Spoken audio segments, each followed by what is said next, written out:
অভাব মানুষের জীবনে এমন এক বাস্তবতা। অর্থের অভাব প্রায়ই মানুষকে এমন পরিস্থিতিতে পৌঁছে দেয়, মানুষ তার নীতিবোধ আর নৈতিকতার সঙ্গে আপোষ করে ফেলে। সৎ ও অসৎ পথের পার্থক্য করতেও দ্বিধাবোধ করে না। টাকার অভাব যখন একটা মানুষের স্বপ্ন বাধা হয়ে দাঁড়ায়, তখন মানুষ অসৎ পথ বেছে নিতে বাধ্য হয়। আজকের গল্পটা এমনই একটা গৃহকর্মীকে নিয়ে, যে নিজের ঘরের অভাব কাটানোর জন্য অসৎ পথকেও বেছে নেয়, কিন্তু এই অসৎ পথে উপার্জন করতে গিয়ে তাকে হারাতে হয়েছে সবচেয়ে কাছের মানুষ। বলছিলাম গৃহলক্ষ্মীর ওয়েব সিরিজের কথা। মুভির শুরুতে বিক্রম নামের একজন ড্রাগ ডিলারকে দেখতে পাই। সে এই দুজনকে গুলি করে মেরে ফেলে, আর তার কারণ হলো কেউ একজন তার মাল চুরি করে ফেলেছে, কিন্তু কে করেছে কেউ জানে না। কে চুরি করেছে সেটা না বলতে পারায় সেজন্য তাদেরকে মেরে ফেলে। এরপর নিউজে বলে যে সারা দেশে গাঁজা ছড়িয়ে যাচ্ছে, আর সেই গাঁজাটা আসছে বেতালগড় থেকে। তখন ব্যাকগ্রাউন্ডে লাক্ষ্মী বলে ওঠে যে এই কাহিনী না বেতালগড়ের না বিক্রমের, এই কাহিনী হচ্ছে এক কাজের মহিলার, অর্থাৎ আমার। তখনই আমরা লাক্ষ্মীকে দেখতে পাই। মূলত সে অন্যের বাড়িতে কাজ করে জীবন চালায়, আর যে বাড়িতে সে কাজ করে আজ তাকে বের করে দেয়। সেই জন্য সে মন খারাপ করে বাড়িতে চলে আসে, আর বাড়িতে এসে দেখে এর নামও হলো সুরিয়া। ঘটনা হচ্ছে তারা সুরিয়ার কাছ থেকে 15 লাখ টাকা লোন নিয়ে আসছিল, আর এই টাকা দিয়ে তারা একটা বাড়ি কিনতে চেয়েছিল, কিন্তু সেই টাকা বিল্ডার নিয়ে চলে গেছে। আসলে এইসব গরিব মানুষদেরকে সবাই ঠকিয়ে যায়, তাদের সাথেও ঠিক একই কাজ হয়েছে। তখন সুরিয়া তাকে একটা অফার দেয় যে তোর 15 লাখ টাকা দিতে হবে না, তুই আমার সাথে 15 রাত থাকলেই হবে। কিন্তু লাক্ষ্মী সেটা ফিরিয়ে দেয়। লাক্ষ্মী বলে যে আমাকে 7 দিন সময় দেন, এই 7 দিনের ভিতরে আমি আপনার টাকা পুড়িয়ে দিব। এটা শুনে সুরিয়া সেখান থেকে চলে যায়।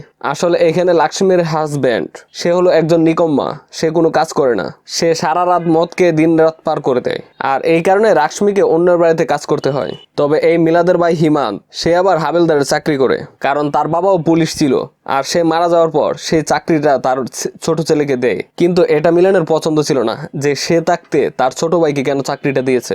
আর যে বেলডার 15 লাখ টাকা নিয়ে পালিয়েছে সেটা এই অবস্থায় আছে, পুরোপুরি কাজ হয় নাই। আচ্ছা, আমরা তাকে রানী বলে ডাকবো। এই রানী প্রতিদিন পূজা করে যে সব একদিন ঠিক হয়ে যাবে। আর ঠিক তখনই বিক্রমের 2টা লোক এসে এই বিল্ডিং এর পাশের দোকানে কিছু মাদক রেখে যায়, আর এগুলো রানী দেখে ফেলে। পুলিশ আসার ভয়ে তারা তাড়াহুড়া করে যাওয়ার পরে তাদের পকেট থেকে চাবিটা পড়ে যায়, আর রানী কৌতূহলবশত সেখানে চলে যায়। আর চাবিটা নিয়ে দোকানের ভিতর যাওয়ার পর সে দেখতে পায় অনেকগুলো বস্তা।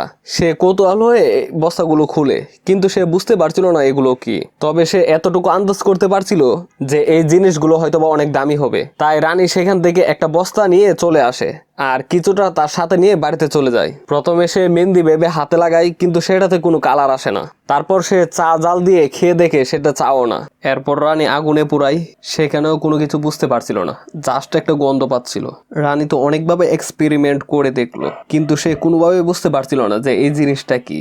তো পরের দিন বাহিরে রানী হঠাৎ করে এই গন্ধটা পায়। রানী তখন দেখে যে এই ছেলে ফেলের কাছ থেকে এই গন্ধটা আসছে। এর নাম হলো মার্চিস, এই এলাকারই ছেলে। আর রানীকে ভাবি বলে ডাকে, সেও তার দেওরের মতো দেখে। তখন রানী মার্চিসকে জিজ্ঞেস করে যে এটা কি। মার্চিস বলে যে এটা হলো গাঁজা, এটা দিয়ে নেশা করে। এটা শুনে রানী বলে যে এটা তোরা খাস কিভাবে। মার্চিস তখন রানীকে সব প্রসেস দেখিয়ে বুঝিয়ে দেয়।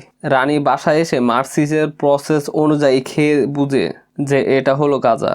এদিকে আমরা হরিয়ানাতে কিছু পুলিশকে দেখতে পাই, আর এর নাম হলো তকাস। তখন তার সিনিয়র অফিসার কল দিয়ে বলে যে আমেরিকার গাঁজা এখানে চলে এসেছে, তোমার এই সিন্ডিকেট সব ভাঙতে হবে, আর খুব শীঘ্রই তোমাকে বেতালগড়ে আসতে হবে। এটা শোনার পর সে 3 জনকে সেখানে টপকে দেয়।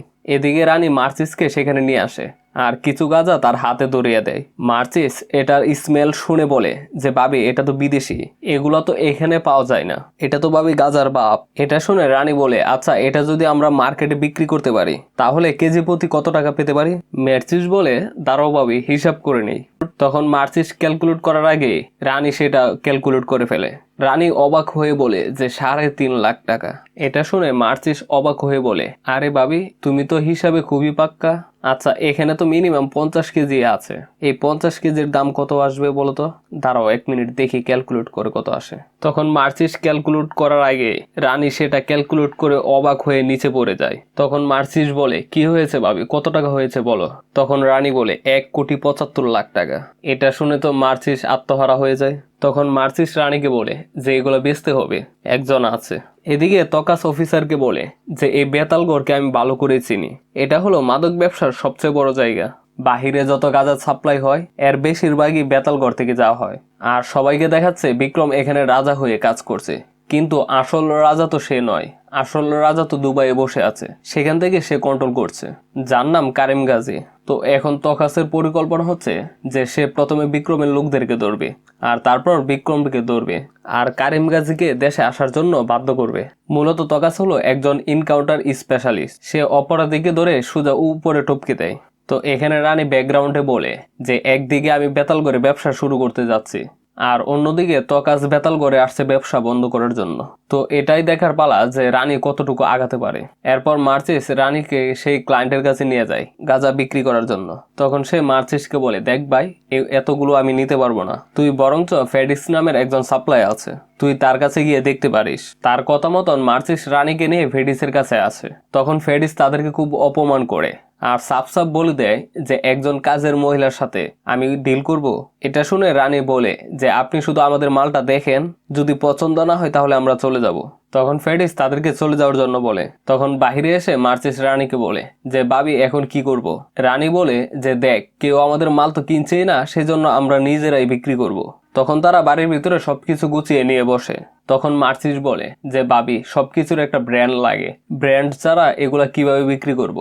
রানী তখন বলে ব্র্যান্ড কি? তখন মার্চিস বলে যে ভাবি, ব্র্যান্ড হলো একটা নাম, আমাদের একটা নাম দিতে হবে, আর সেই নামে একটা লোগো তৈরি করতে হবে। ও আচ্ছা, তাহলে বলতো কি নাম দেওয়া যায়? মার্চিস একটা কার্ড বের করিয়ে দিয়ে বলে যে রানী চাপ দেওয়া যায়। তখন তারা রানী চাপ ব্র্যান্ড দিয়ে প্যাকেট করে লোকালভাবে বিক্রি করতে থাকে। মার্চিস এই মাল আজিমকাকে দিয়ে দেয় বিক্রি করার জন্য। আজিমকা হলো ছোটখাটো একটা সাপ্লাই, আর এই মাল আজিমকা রেশমা নামের একটা মেয়ের কাছে মাল বিক্রি করে। আর এই রেশমা এই মাল দিয়ে দেয় বিক্রমের পার্টনারকে, মানে সুরিয়াকে। সুরিয়া তো এটা খেয়ে বুঝতে পারে যে এটাই সেই মাল, যে মালগুলো চুরি হয়েছিল। তখন সুরিয়া সাথে সাথে বিক্রমকে এই মালটা দেখায় যে এই মালটা আজিমকা বিক্রি করছে। তখন ফেডিস সেখানে উপস্থিত ছিল, সে মালটা হাতে নিয়ে বুঝতে পারে যে এটা হলো রানীর কাজ। সেজন্য ফেডিস রানী আর মার্চিসকে ডাকে। তখন ফেডিস তাদেরকে বলে, এই যে তোমরা মাল চুরি করেছো, এটা কার জানো? এটা হলো ভয়ঙ্কর বিক্রমের। সে যদি জানতে পারে যে তোমরা চুরি করেছো, তাহলে তোমাদেরকে সেখানে মেরে ফেলবে। ভালো হবে এই মালটা আমার কাছে দিয়ে দাও, আমি তোমাদেরকে বাঁচাতে পারবো। এটা শুনে রানী বলে, কেন, আপনি একা ব্যবসা করতে চান? আমি মাল তখনই দিব যখন আপনি কিনে নিবেন। ফেডি তখন বন্দুক ধরিয়ে তাদেরকে বলে যে মাল তো তোমাদেরকে দিতেই হবে। এটা দেখে রানী বলে যে দেখো, আমাদেরকে মেরে তুমি মাল পাবা না, সো আমাকে মেরে তোমার কোনো লাভ নেই। আর চারিদিকে রানীর মালের হেব্বির চাহিদা, সেই জন্য আমি তোমাকে একটা অফার দিই, চলো একসাথে ব্যবসা করি, তুমিও টাকা ইনকাম করো, আমিও টাকা ইনকাম করি। এটা শুনে ফেডি রাজি হয়ে যায় যে ঠিক আছে, একসাথে ব্যবসা করব। আর এদিকে আজিমকাকে যখন বিক্রমে ধরে নিয়ে আসে, তখন সুরিয়া তাকে মারে আর বলে যে রানীকে বল। আজিমকা বলে বলছি ভাই, বলছি। আর তখনই সেখানে রানী চলে আসে। তখন সুরিয়া তাকে দেখে বলে যে এই তুই এখানে কি করিস? হ্যাঁ, আর এখানে এসেছিস কেন? বিক্রম বলে যে এটা কে? তখন সুরিয়া বলে যে কেউ না ভাই, কামওয়ালি কিছু টাকা আমার থেকে উধার নিয়েছিল। তখন বিক্রম আজিমকাকে বলে তুই বল রানী কে? আজিমকা বলে রানী না, সে রাজা, তার নাম ডেনু। সে অনেক মহিলা দিয়ে মাল পাঠাতো আর আমি সেগুলো বিক্রি করতাম। তো রানী ভাই এমন একটা চিজ, সে সবকিছু আগে থেকে প্ল্যান করে রাখে, এমন যে হবে সে সেটা আগে থেকে জানে। সেই জন্য সে আজিমকাকে বলে রাখে যে যদি কেউ ধরা পড়িস তাহলে ডেনুর নাম নিবি। বিক্রম যখন আজিমকাকে মারতেই যাবে, তখন রানী বলে ওঠে যে আমি জানি ডেনু কে আর সে কোথায় আছে। রানী তখন তাদেরকে নিয়ে আসে তার মায়ের সাথে দেখা করানোর জন্য।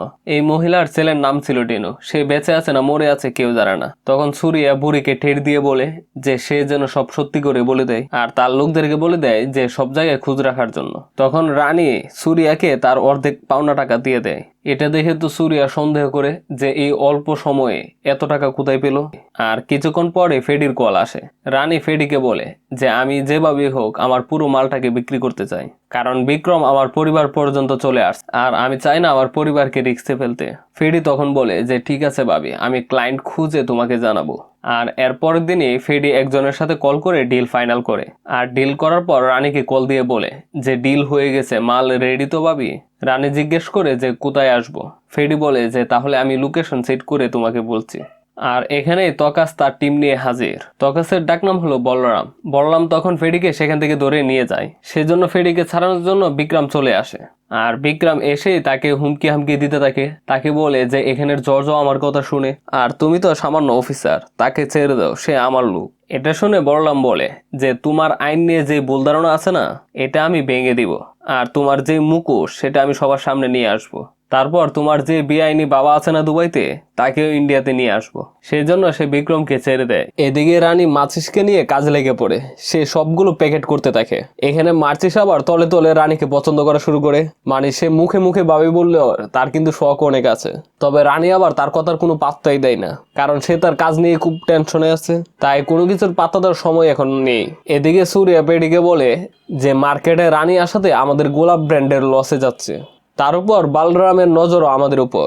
তখনই রানী পেডিকে একের পর এক কল দিতে থাকে, কিন্তু সেখানে সুরিয়া তাকায় পেডি কল না ধরার কারণে। সুরিয়া তাকে জিজ্ঞেস করে কে কল দিয়েছে ধর। পেডি তখন বলে আরে ভাই কোনো এক পাগল ক্লায়েন্ট হবে, মালের জন্য মাথা খেয়ে নিচ্ছে। এটা শুনে সুরিয়া বলে দেখ ক্লায়েন্টকে পাগল বলিস না, এমনিতে আমাদের ব্যবসা লস যাচ্ছে, চল এই ডেলিভারিটা দিয়ে আয় আর আমিও তোর সাথে যাব। তখন তারা সেখানে চলে আসে, কিন্তু এদিকে তো রানী তার মাল নিয়ে ওয়েট করছিল। সুরিয়া তখন গাড়ি থেকে নেমে রানীকে দেখতে পায়।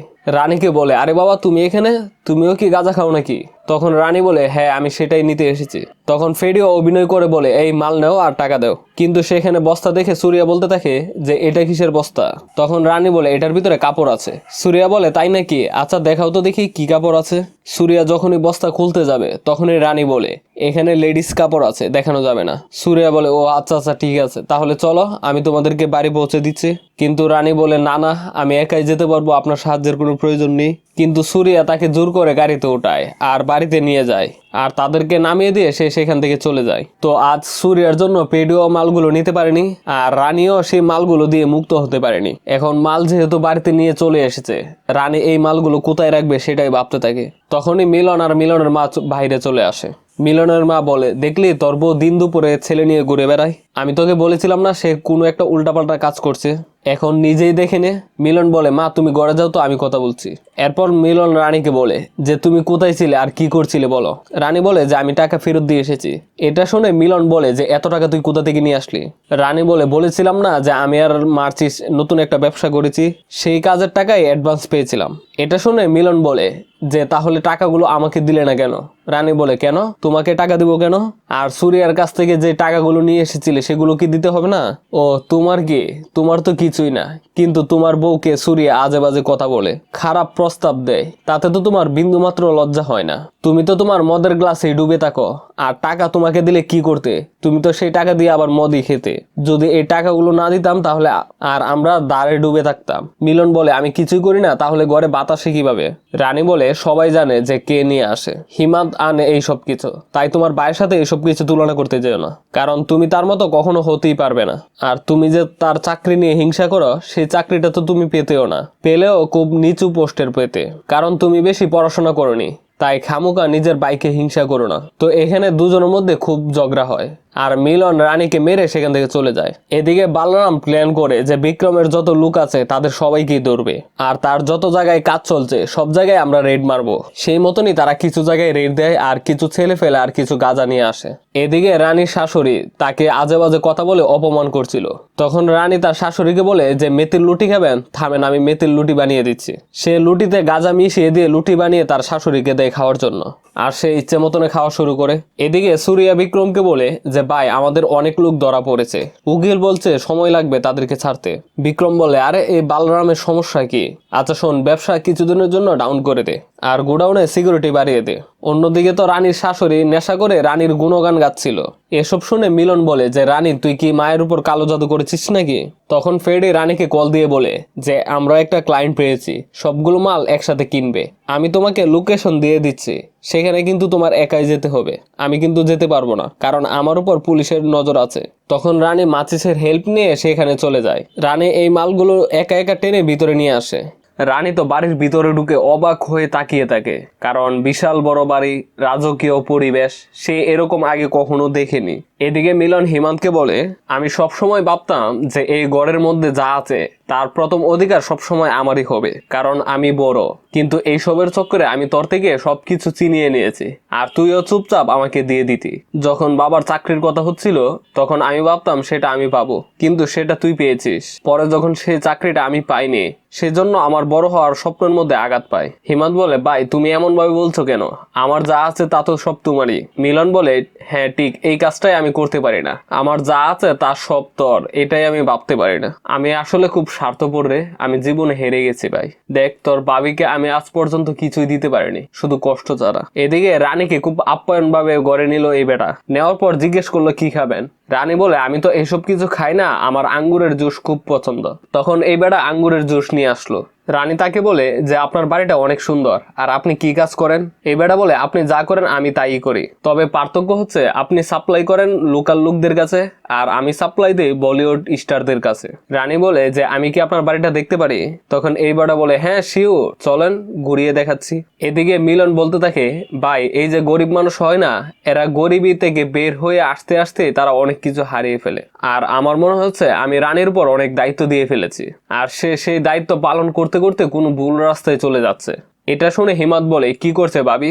মিলন বলে যে সেটা জানি না, তবে এমন কোনো কাজ করছে যেটা তার জন্য সঠিক না। এদিকে তো রানী বাড়ি দেখে সে ভাবতে থাকে যে যেই স্বপ্ন রানী পূরণ করতে পারেনি সেটা গাজার জগতে এসে পূরণ করবে। পরে এই বেড়া থেকে টাকা নিয়ে রানী সেখান থেকে চলে আসে। যাওয়ার সময় মাচিসকে রানী বলে আমি অনেক বড় বিজনেস শুরু করব, আমার এখন অনেক টাকার দরকার, যা দিয়ে আমি আমার স্বপ্ন পূরণ করতে পারবো আর ওই বেড়ার মতো বড় বাড়িতে থাকতে পারবো। এটা শুনে মাচিস বলে ঠিক আছে ভাবি, কিন্তু বিজনেস আগাতে গেলে তো আরো মাল লাগবে, কিন্তু আমাদের কাছে যে মাল ছিল সেগুলো তো বিক্রি করে দিয়েছি। তখন রানী বলে আরে বেটা আমি সব ভেবে দেখেছি যে মাল কোথায় পাবো, চল সেখানেই। রানী তখন সেই গুদাম ঘরে আসে চুরি করার জন্য, কিন্তু তার পিছনে ছেলে ফেলে লেগে যায়। তাদেরকে মেরে যখন রানী পালাচ্ছিল তখনই হিমান তাকে বাঁচিয়ে নেয়। হিমান তখন তার বাবিকে এই অবস্থায় দেখে বলে যে এইসব কি ভাবি, আর তুমি কবে গাজার পাল্লায় পড়লে? তুমি জানো তুমি কত বড় সমস্যাতে আছো? তোমার পিছনে বিক্রম আছে আর তোমার সামনে টকাসের গুলি, তোমাকে যে কোন সময় মেরে ফেলতে পারে ওরা। এটা শুনে রানী বলে তো মারুক, আমি এমনিতেই কোথায় বেঁচে আছি, আমাদের মতো যারা অন্যের বাড়িতে কাজ করে তাদের কোনো জীবনই হয় না। আমরা মালিকের ঘরে সবকিছু করি, তাদের ঘরে ভালো ভালো রান্না করি, কিন্তু আমরা না খেয়ে থাকি। তাদের ভালো ভালো কাপড় ধুয়ে দেই, কিন্তু আমরা সেরকম কাপড় পরতে পারি না। আর আমি এই গরিব জীবনে থাকতে চাই না।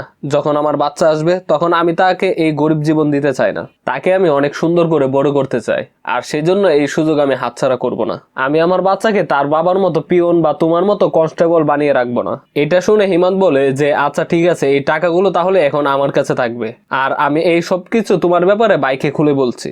তখন রানী বলে তোমার যা ইচ্ছে তুমি তাই করো, কিন্তু মনে রাখবে এই রানী ততক্ষণ মাঠে থাকবে যতক্ষণ না সে ধরা পড়বে। তখন তারা সেখান থেকে চলে আসে। তো রাতের বেলা হিমন্ত ঘুমাতে পারছিল না, বারবার রানীর কথাগুলো কানে বাজছে। তখন সে টাকাগুলো খুলে দেখে। এদিকে বিক্রমকে তার ছেলে ফেলে বলে যে কাল রাতে একটা মহিলা এসেছিল মাল চুরি করার জন্য, তার মুখ ঢাকা ছিল তাই দেখতে পারিনি কে সে। এটা শুনে সূর্যা বলে যে আমার মনে হয় সেই ডিনোরই কেউ হবে, সেই মহিলা দিয়ে মাল চুরি করাতে যাচ্ছে। তখন বিক্রম বলে যে আচ্ছা ঠিক আছে, 24 ঘন্টার ভিতরে ডেনো আমার সামনে দেখতে চাই। এদিকে হিমন্ত বাড়ি এসে মিলনকে বলে যে ভাই চলো তোমার সাথে কিছু কথা আছে। তখনই সেখানে সূর্যা আসে আর মিলনকে বলে যে এই মিলন টেবিলটা পরিষ্কার কর, কে যেন নোংরা করে রেখে গেছে। তখন মিলন করতে যাবে, হিমন্ত বলে যে ভাই তুমি এগুলো কেন করতে যাবে। সূর্যা তখন বলে কেন করবে না, সে আমার থেকে কত টাকা নিয়েছে জানিস। হিমন্ত বলে হ্যাঁ জানি, তাই বলে আমার ভাই এইসব কাজ করবে না। এটা শুনে সূর্যা বলে কেন করবে না, 100 বার করবে। এই মিলন তুই যদি এটা করিস তাহলে তোর 2 দিনের জন্য মদ ফ্রি যা। হিমন্ত তখন বলে যে ভাই টাকা দিয়ে খাবে, এসব কিছু করে না। মিলন তখন বলে টাকা কই বাবু বল, তোর কাছে আছে তুই দিবি তাহলে। তো আজ হিমন্ত বুঝতে পারে যে এই পৃথিবীতে টাকা রাখে কিছুই না, তাই সে গড়ে চলে আসে আর সেখান থেকে টাকা নিয়ে সে বাড়ি চলে আসে। আর সূর্যাকে তার পাওনা টাকা দিয়ে তার বাইকে বাড়িতে নিয়ে আসে। রাতে রানী হিমন্তকে বলে যে খেয়ে নাও, রাগ তো আমার উপর, তাহলে তুমি খাবারের উপর দেখাচ্ছ কেন। হিমন্ত বলে যে ভাবি আমি সবসময় ভেবেছিলাম যে আমি সৎ পথে কাজ করব, আর কোনো না কোনো এক সময় তো মিডল পাবো, আর সেটার জন্য মানুষ আমাকে অল্প সম্মানও দিবে, কিন্তু না আমি ভুলছিলাম। এই পৃথিবীতে সম্মানের পিছনে টাকাই থাকে। বাবা সারা জীবন কাজ করেছে কিন্তু কোনো টাকা জমাতে পারেনি, আর আজ দেখো আমরা এই গরিবী জীবন পার করছি। আর এদিকে তুমি দেখো এই অল্প দিনে তুমি লাখ লাখ টাকা পেয়েছো, তাই আমি তোমাকে এই কাজ হেল্প করব। দেখো ভাবি আমি পুলিশের পক্ষ থেকে তোমাকে ফুল সাপোর্ট দিতে পারবো, আর এদিক দিয়ে তোমার সাপোর্টের খুব প্রয়োজন। তখন রানী বলে আচ্ছা শুনো তাহলে, আমার কাছে যে মাল ছিল সেগুলো তো বিক্রি করে দিয়েছি, এখন ব্যবসা বাড়াতে তো মাল প্রয়োজন হবে, কিন্তু এই মাল কোথা থেকে পাবো সেটা বুঝতে পারছি না। তখন হিমন্ত বলে যে একটা উপায় আছে, যেখান থেকে আমরা ফ্রিতে মাল নিতে পারবো, সেটা হলো আমাদের পুলিশ স্টেশনে, অর্থাৎ এভিডেন্স রুমে। এতদিনে আমরা বিক্রমের যেখানে যেখানে রেড দিয়েছি সেই মালগুলো আমরা সেখানেই রাখি, তবে কেস তো চলতেই থাকে আর এই মালগুলো এখানে পরে নষ্ট হয়ে যায়। সেজন্য আমরা চাইলে সেখান থেকে মাল বের করে ব্যবসা করতে পারি, তবে এভিডেন্স রুমের চাবি ভাইয়ার কাছে থাকে, আর চাবিটা তো ভাইয়ার কাছ থেকে আমিও নিতে পারবো না, তাহলে পাবো কিভাবে? রানী বলে সেটা আমার উপর ছেড়ে দাও। পরের দিন দেখা যায় রানী আদর করে খাবার নিয়ে এসে তাকে খাইয়ে দিয়ে, আর রানী খুব কৌশলে মিলনের কাছ থেকে চাবির চাপ নিয়ে নেয়। তারপর হিমান্ত চাবি বানিয়ে নিয়ে আসে আর রানী মেথি পাতা শুকিয়ে প্যাকেট করে, যার কারণে এভিডেন্সের আসল মাল সরিয়ে মেথি পাতা রাখতে পারে। রানী বলে এই 4-5 কেজি মাল তো আমাদের অল্প দিনেই শেষ হয়ে যাবে, আর আমাদের অনেক মাল চাই, কোথায় পাবো এতগুলো? এটা শুনে হিমান্ত বলে যে দেখো ভাবি, আমরা যতবার বিক্রমের এখানে রেড দিব ততবারে আমরা অনেক মাল পাবো, সেজন্য আমি তোমার কাছ থেকে বিক্রমের ইনফরমেশন নিব আর সেটা বলরামকে জানাবো। তখন বলরাম সেখানে রেড দিবে আর ঘুরে গাড়ে মাল আমাদের কাছে আসবে। এটা শুনে তো রানী খুশি হয়ে বলে, বাহ ভালো আইডিয়া, তাহলে তো আমরা ফ্রিতেই মাল পেয়ে যাব, কোনো খরচ লাগবে না, শুধু মুনাফাই মুনাফা। তো এইভাবে ফেডি রানীকে ইনফরমেশন দিত যে কোথায় কিভাবে মাল বিক্রি করছে, আর রানী সেটা হিমান্তকে জানাতো আর হিমান্ত বলরামকে বলতো, এবং বলরাম সেখানে রেড দিয়ে সেই মালগুলো এভিডেন্স রুমে রাখতো, আর সেখান থেকে হিমান্ত চুরি করে রানীকে দিত, আর রানী সেগুলো আবার মার্কেটে সাপ্লাই দিত। এভাবে তাদের বিজনেস ভালোই চলতে থাকে। এরপরের দিন মার্সিস রানীকে কল দিয়ে বলে যে বিক্রমের লোকেরা তাদের একজন লোককে ধরে ফেলে। রানী আবার হিমান্তকে জানায় যে আমাদের একটা ছেলে ধরা পড়েছে আর সে খামুকা আমার কারণে মারা পড়বে, আর আমি চাই না সে কোনোভাবেই মারা যাক, তাকে যেভাবে হোক বাঁচাতে হবে। এটা শুনে হিমান্ত বলরামকে কল দিয়ে বলে যে স্যার, আমি জানতে পেরেছি বিক্রমের গহর হাউস কোথায় আছে। তখন বলরামরা সেখানে রেড দিতে যায়। এটা শুনে বিক্রমরা বাড়ি থেকে বের হয়ে যায়, আর সেটারই সুযোগ নিয়ে রানী আর মার্সিস ভিতরে যায় সেই ছেলেটাকে বাঁচানোর জন্য, কিন্তু তারা গিয়ে দেখে সেই ছেলেটাকে মেরে ফেলেছে। এটা দেখে তো মার্সিস ভয় পেয়ে যায় আর বলে যে তারা তো সত্যি সত্যি তাকে মেরে ফেলেছে। এদিকে বিক্রম এসে বলরামকে বলে, এই তুমি কার মাল হাত দিয়েছো জানো? বলরাম বলে, না তুই বল কার মাল। বিক্রম বলে, অনেক হয়েছে, বেশি বাড়াবাড়ি করিস না। বলরাম বলে, আমি যেদিন তোকে ধরবো সেদিন তোর পাছা লাল করে ছাড়বো, আর সাথে তোর দুবাইয়ের বাবাকেও ধরবো। এরপরই সমস্ত মাল নিয়ে তারা চলে যায়। বিক্রমকে তখন কারিমগাজি কল দিয়ে বলে যে আমি খুব শীঘ্রই ইন্ডিয়াতে আসছি। এদিকে এভিডেন্স রুমে আগুন লেগে যায়। বলরাম এসে বলে যে বিক্রমের সব মাল শেষ। হিমান্ত বলে, হ্যাঁ স্যার, বিক্রমের সব মাল শেষ, সব এভিডেন্স পুরো ছাই হয়ে গেছে। এদিকে মিলন রানীকে এসে বলে যে সে কুরিয়ার অফিসে চাকরি পেয়েছে, তাই তোমাকে আর মানুষের বাড়ি বাড়ি কাজ করতে হবে না। রানী তো এটা শুনে অনেক খুশি হয়ে যায়। এদিকে নিউজে দেখতে পায় যে বিদেশি মাল মুম্বাইতে ধরা পড়েছে, আর এইসব মাল আসছে বেতালগড় থেকে। এটা দেখে সূর্যা বিক্রমকে বলে, এইসব তো পদ্মার কাজই হবে। এটা শুনে বিক্রম বলে, তাহলে সেই আমার মাল চুরি করে ব্যবসা করছে, পুলিশ যাওয়ার আগে তাকে ধর। অন্যদিকে বিক্রম বলরামের কাছে একটা ভিডিও পাঠায়, যা দেখার পর বলরামের মাথা খুব গরম হয়ে যায়। তখন বলরাম বলে, ও আচ্ছা, নিজের ঘরে তাহলে চুল লুকিয়ে আছে, এটার মানে সে কি বুঝিয়েছে সেটা আমরা পরেই দেখতে পাবো। এদিকে আমরা মুম্বাইয়ের সিন দেখতে পাই। বিক্রম সেলেমকে পাঠায় পদ্মার কাছে, সে তো ভিতরে এসে পদ্মাকে খুব মারধর শুরু করে। তারপর ভিডিও কলে বিক্রম বলতে থাকে, আমার সময় হয় নাই যে আমি মুম্বাই আসবো, তাই সেলেমকে পাঠিয়েছি। পদ্মা বলে যে ভাই, এটা কাকে পাঠিয়েছ? সে এসে আমাকে মারধর করা শুরু করছে, আমাকে প্রশ্ন করলে তো আমি সবকিছু বলেই দিতাম, আমাকে মারধর করার কি প্রয়োজন ছিল? বিক্রম বলে, আচ্ছা তাহলে বল, তোর কাছে বিদেশি মাল কোথা থেকে এসেছে? এত সারপ্রাইজ হওয়ার প্রয়োজন নেই, টিভিতে নিউজ হচ্ছে আর আমি জানি এই মাল তোর কাছেই আছে। অন্যদিকে দেখা যায় বলরাম হিমান্তকে একটা শুনশান জায়গায় নিয়ে আসে।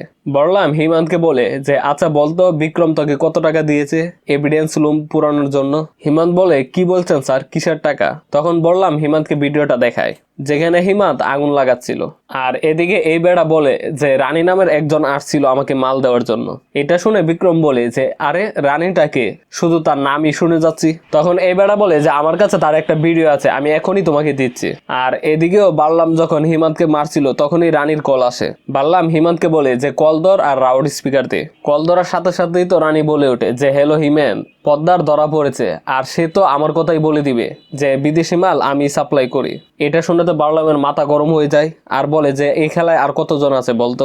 এদিকে ভিডিওতে যখন সূর্যা রানীকে দেখতে পায় তখন তো তার মাথা গরম হয়ে যায়, কারণ এতদিন তাদের নাকের নিচ দিয়ে ব্যবসা করে গেছে রানী, অথচ তারা কোনোভাবে টেরই পায়নি। তাই তারা রানীকে ধরার জন্য বাড়িতে চলে যায়। এদিকে সেই কলে রানীকে বলরাম বলে যে তোমার দেওয়ার এখন আমার কাছে, আর তোমাকে তো আমি দেখে নিব।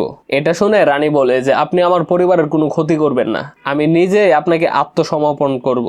আর দেখুন স্যার, আপনি তো বিক্রমকে চান তাই না? আর বিক্রমের কাছে পৌঁছানোর জন্য হেমান্তই একমাত্র রাস্তা। তখন বলরাম বলে যে ঠিক আছে, ব্রিজে আয়, আত্মসমর্পণ কর, তারপর দেখবো কি করা যায়। আর তখনই সেখানে বিক্রম আর সুরিয়া চলে আসে আর দরজা লাগিয়ে দেয়। রানী তো তখন তাদেরকে দেখে খুব ভয় পেয়ে যায়। বিক্রম বলে, কাজের এক মহিলা, তুই আবার রানী? এভাবে তাকে অপমান করতে থাকে। এগুলা শুনে তো রানী হার্ড হয়ে যায় আর তাদের সাথে শক্ত হয়ে লড়াই করে। তাদেরকে এমন ভাবে খেলাতে থাকে তারা উঠে দাঁড়াতেই পারছে না। এরপরের সিনে বলরাম হিমান্তের হেল্প নিয়ে বিক্রমের কাছে চলে আসে তাকে ধরতে। আর সেখানে গিয়ে যেখানে যেখানে মাদক লুকিয়েছিল সব জায়গা থেকে বের করা হয়। এটা দেখার পর বিক্রম অনেক কিছু বলতে থাকে। তখন বললাম বলে, চল চল, তোর খেলা শেষ, তোর খেলা এবার রানী শেষ করে দিয়েছে। এর কিছুক্ষণ পরে আমরা ব্রিজে দেখতে পাই যেখানে রানী আত্মসমর্পণ করতে আসছে। তখন হিমান্ত বলে, ভাবি আমাদের সবকিছু শেষ। এটা শুনে রানী বলে, না এখনো শেষ হয়নি, খেলা তো এখন শুরু হয়েছে। এরপর পুলিশ স্টেশনে যখন বলরাম রানীর সাথে কথা বলছিল তখনই সেখানে কারিমের পাঠানো ছেলে ফেলে চলে আসে আর এসে সবাইকে গুলি করতে থাকে। বলরামকেও সেখানে মেরে দেওয়া হতো, কিন্তু তখনই হেমন্ত তাকে হেল্প করে। এরপর রানী বাহিরে এসে দেখে তার স্বামী মিলন আর নেই, মিলনও মারা গেছে তাদের গুলিতে। রানী তো তখন পাগলের মতো কাঁদতে থাকে। তখন বলরামকে কল দেয় তার সিনিয়র অফিসার আর বলে, এইসব কারিমের কাজ। কারিম কিন্তু তার শত্রুকে শেষ করার জন্য দেশে আসবে আর তার নেক্সট টার্গেট হলো রানী। এটাই তোমার শেষ সুযোগ কারিমকে ধরার। যদি তুমি না ধরতে পারো তাহলে তোমার কারণে এতগুলো মানুষ মারা যাওয়ার কারণে তোমাকে রিটায়ার করতে হবে। অন্যদিকে কারিমকে একজন এসে বলে যে বেতালগড়ের পুলিশকে তাদের কাজের শাস্তি দিয়েছে। এটা শুনে কারিম বলে, ঠিক আছে, এবার আগুন লাগাতে আমি যাব। এদিকে বলরাম রানীকে বলে যে মিলন মরার কারণে আমারও খারাপ লাগছে, কিন্তু এখানে সবচেয়ে বড় খবর তোমার জানা উচিত। এই সবকিছুর পিছনে আসল অপরাধী হলো কারিম গাজী। সে দুবাইতে থাকে, কিন্তু এখন দেশে আসছে শুধু তোমাকে মারার জন্য, কারণ তুমি তার ব্যবসা নষ্ট করেছো। তো এখন হয় তুমি পুলিশকে হেল্প করো আর না হয় জেলেই থাকো। এটা শুনে রানী বলে, আমি হেল্প করব স্যার, মিলনের বডিটা বাড়িতে যেতে দিন। তো বাড়িতে এসে তো তার মা তাকে দেখে খুব কাঁদতে থাকে আর এদিকে রানীও অনেক ভেঙে পড়ে আর সেই সমস্ত খারাপ আচরণগুলো সে মনে করতে থাকে যেগুলো সে মিলনের সাথে করেছিল। তাদের দুজনের একসাথে কত স্বপ্ন ছিল যা আর কখনো পূরণ হবে না। এরপরের দিন রানীর কাছে হিমাত এসে বলে যে, ভাবি আমরা পুলিশের হেল্প করে ভুল করছি না তো? আমি জানি না এটা ঠিক না ভুল, তবে এটা জানি যে যখন একজন মহিলা প্রতিশোধ নিতে যায় তখন সে সবকিছু ধ্বংস করে ফেলে। কারিম গাজী আমার থেকে আমার সবকিছু কেড়ে নিয়েছে, তাই এবার সময় কারিম গাজীর সবকিছু হারানোর, আর আমি তাকে কোনোভাবে ছাড়বো না। এরপর বলরাম রানীকে ট্রেনিং দিতে থাকে যে কিভাবে কারিম গাজী থেকে বাঁচবে। সেও কিছুদিনের ভিতরে সবকিছু শিখে যায়। এরপর তার শরীরে টেকার সহ মাইক লাগিয়ে দেয় যেন তাকে টেস্ট করতে পারে। এরপরে কারিম গাজী রানীকে কিডন্যাপ করে নিয়ে আসে আর সেই লোকেশন অনুযায়ী বলরামও সেখানে বের হয়ে যায়। এদিকে রানীকে দেখে কারিম গাজী বলে, তাহলে তুমিই সে যে কারিম গাজীর সামনে দাঁড়াবার দুঃসাহস করেছ? আমি কখনো ভাবিনি যে একটা ছোট্ট ইঁদুর সিংহের সাথে লড়াই করবে। বুঝতে পারছি না যে তোমাকে কি উপহার দিব, মেরে ফেলবো নাকি? তবে তুমি চিন্তা করো না, গাজীর দেওয়া মৃত্যু কিন্তু উপহার স্বরূপ। এটা শুনে রানী তখন তাকে বলতে থাকে যে, আমাকে মাফ করে দেন স্যার, আমি আর আপনার সামনে কখনো আসবো না স্যার, আমাকে মারবেন না প্লিজ।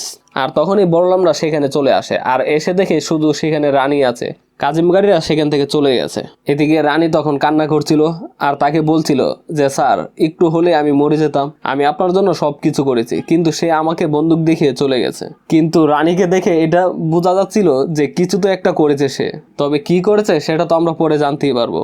এর কিছুদিন পর দেখা যায় বলরাম সেখান থেকে রিজাইন হয়ে চলে যায়। হিমান তাকে বলে যে, স্যার বেতালগড়ে আসলে দেখা করবেন আমার সাথে। বেরলাম তখন বলে যে, আমি তো এটা শেষ দেখেই ছাড়বো, কারণ এটা এখন পার্সোনাল হয়ে গেছে, তাই আবারও দেখা হবে। এরপরের সিনে রানী গোডাউনে চলে আসে আর কারিম গাজী রানীকে বলে যে, তুমি আমাকে সেদিন কেন বাঁচিয়েছিলে? তখন আমরা ফ্ল্যাশব্যাকে দেখতে পাই রানী ইচ্ছা করে বলছিল যে তার শরীরে মাইক আছে আর সেখানে পুলিশ আসছে তাকে ধরার জন্য, সেই জন্য তাকে পালিয়ে যেতে হেল্প করে। এরপর রানী বলে যে, আপনি আমার সাথে কেন বিজনেস করবেন না? এই বেতালগড়ের সবাই তো হেরে গেছে এই কাজের মহিলার সামনে, তাহলে কেন করবেন না আমার সাথে ব্যবসা? আমি তো আপনাকে হেল্প করেছি আপনার বিশ্বাস অর্জন করার জন্য। এরপরে রানী তাকে সব খুলে বলে যে কিভাবে সেই মালগুলো আবার ঘুরে ফিরে গোডাউনে চলে এসেছে।